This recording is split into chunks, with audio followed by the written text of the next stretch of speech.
मैं ये कहना चाहता हूँ कि बेरोजगारी का जो मुद्दा उठाया है और महंगाई का, उसमें मैं यही कहना चाहता हूँ कि अगर देश को सुरक्षित रखना है, फौज को हथियार देने हैं, तो आपको महंगाई भी सहनी पड़ेगी और सारा कुछ सब ठीक हो जाएगा। लेकिन ओपीएस का मुद्दा भी बहुत बड़ा मुद्दा है इस चुनाव में। जी, तो आपका कहना है कि महंगाई भी सहनी पड़ेगी?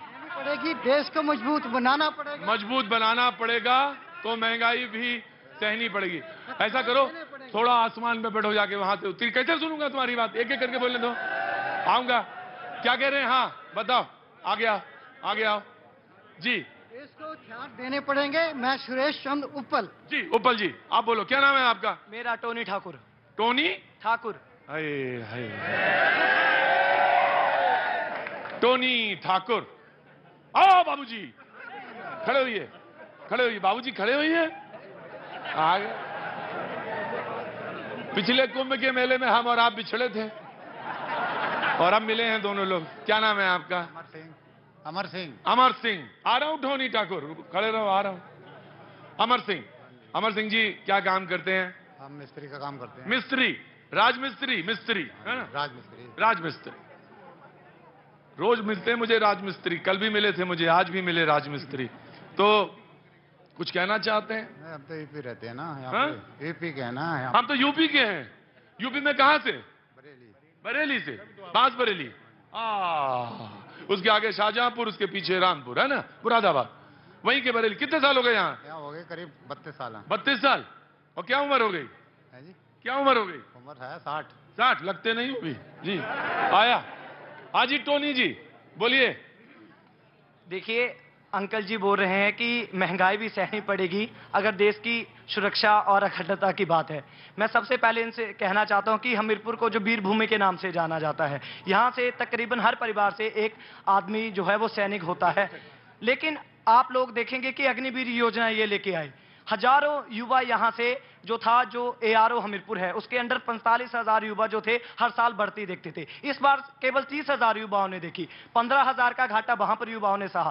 का रिजल्ट आया है सिर्फ 236 युवा जो है वो चयनित हुए हैं। तो अग्निवीर 4 साल के बाद वो क्या करेंगे? पहले ही बेरोजगारी की दर आपके सामने कितनी है?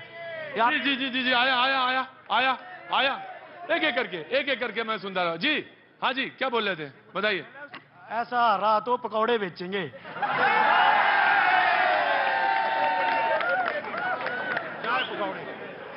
थोड़े दिनों बाद डॉक्टर भी ना चाय चू लगा के बैठे होंगे, रेडी रूडी गए। चाय चू की जो चाय पकौड़े, चाय और पकड़े की जो होती है ना अपनी रेडी, उसमें दिखाई दिया जाएगा। बीटेक वाला भी थोड़े दिनों में जो उनके साथ कार्यकर्ता घूम रहे बीजेपी वाले, वो भी। अच्छा जी, ठीक है भाई, बोलिए बोलिए, आपका शो है, आप बोलना है जी। हाँ जी, हमारी यही मांग है, जो ओपीएस वाले अपनी पेंशन के लिए हक मांग रहे हैं, ये सबकी पेंशन बंद कर दो।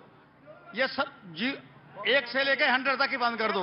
यहाँ कोई विधायक है जो बोल रहा है अगर मैं जीत के आऊंगा मैं अपनी पेंशन भी छोड़ दूंगा, तनख्वाह भी लगा दूंगा। जो यहाँ पर पहले से भी चाहे बीजेपी के हैं कांग्रेस के हैं, मैं भी बीजेपी का हूँ, मैंने भी इनका साथ छोड़ दिया, क्योंकि इन बच्चों को क्या करना है आगे?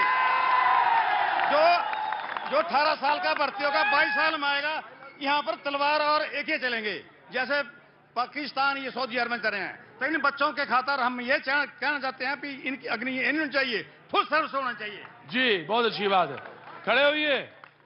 आप पेंशन जानते हैं? हाँ, क्यों नहीं जानते हैं? पेंशन जानते हैं? आपको नहीं चाहिए? नहीं, हमें कहाँ मिल रही है? हमें कहाँ मिलेगी? क्यों? वो 60 साल मिला तब मिला। 60 साल वाली बात मिलेगी, वाली नहीं मिलेगी पेंशन जो सब लोग मांग रहे हैं, लड़ाई लड़ रहे हैं। पता नहीं। 60 साल वाली तो मिल ही जाएगी अगर मौका लग गया बाबूजी, तो वो भी अगर दांव लग गया तो मिल जाएगी। खड़े हो, तुम्हें नहीं चाहिए? क्यों नहीं चाहिए? मिले तो पेंशन मिले तो मिले, हाँ मिले तो लड़ाई कर लो। तुम भी कहते हो उसी से वोट मिलेंगे देंगे जो हमें पेंशन देगा। चलो कोई बात नहीं है। कोई बात नहीं, क्या लड़ाई करो, दबाव बनाओ। राजनीति तो सिर्फ दबाव का खेल है, जिसके पास जितना दबाव आया बाबूजी आया। आपके पास तो पैंट और सूट भी है। मैं तो इनकी बात कर रहा था, ये जो राजमिस्त्री हैं, इनके पास कोई पेंशन नहीं है। वही है सामाजिक सुरक्षा वाली, दांव लगेगा तो मिल जाएगी, नहीं लगेगा तो वो भी नहीं मिलेगी। ठीक है ना? आप वो लोग जो पढ़ लिख के गए हैं वो धौंस गांठते हैं कि पेंशन मिलेगी, आप लड़ाई नहीं लड़ पाते, लड़ाई लड़ना सीखो। आया बाबूजी, आपके पास है, मेहमानों की तरफ रुक करता हूं जी। हमीरपुर विधानसभा क्षेत्र के युवा बल्लेबाज ने यह घोषणा कर दी है कि अगर युवा बल्लेबाज कौन? आशीष शर्मा, उन्होंने घोषणा कर दी है कि अगर एम्प्लॉइयों को ओपीएस नहीं मिलेगी तो विधायकों का भी पेंशन बंद होगी। ये उन्होंने घोषणा कर दी है और वो अपने क्षेत्र की समस्त जनता जनार्दन के लिए एक मसीहा बन करके उभर रहा है। कोरोना काल में भी जब सारे कर्णधार हमीरपुर के जो थे वो बंद कमरों में बंद थे, तो घर घर जाकर के युवा बल्लेबाज ने सबकी सुध ली है। युवा बल्लेबाज मतलब क्या? आशीष शर्मा युवा बल्लेबाज। Very good. बल्लेबाज वो क्रिकेट खेलते हैं क्या?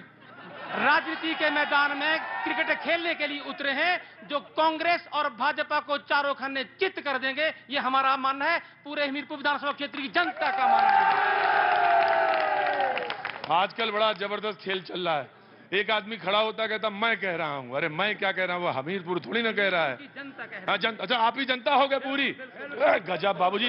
आप भैया पाजी इनको लाद के ले चलो हर जगह, ये हर एक ही चीज के बारे में बता दिया करेंगे। Thank you so much sir, बहुत बहुत शुक्रिया, थैंक यू जी। मैम आपका क्या परिचय बताइए?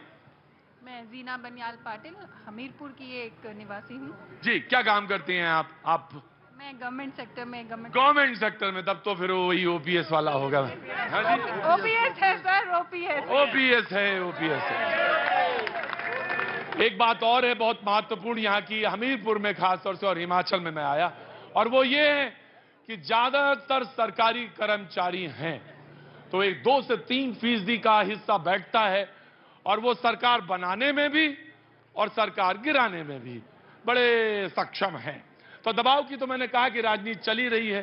क्या ले आई? मिठाई ले आई हैं? अरे बाप रे बाप, इतने क्वेश्चन। एक ही क्वेश्चन है। हाँ जी बोलिए, आगे आ जाइए, पास आ जाइए जी। वाह क्या बात है, क्वेश्चन लेके आ गई जी। मैं आ रहा हूं साहब जी। हाँ, अरे यही काम, इसी के तो तनख्वाह मिलती है मुझे, और अगर आपने ये ले लिया तो फिर मेरी तनख्वाह तो जाएगी, मेरे पास तो पेंशन भी नहीं है। खड़े हो। मुझे लगता है आपकी तरफ के हो गए, तभी आप बार बार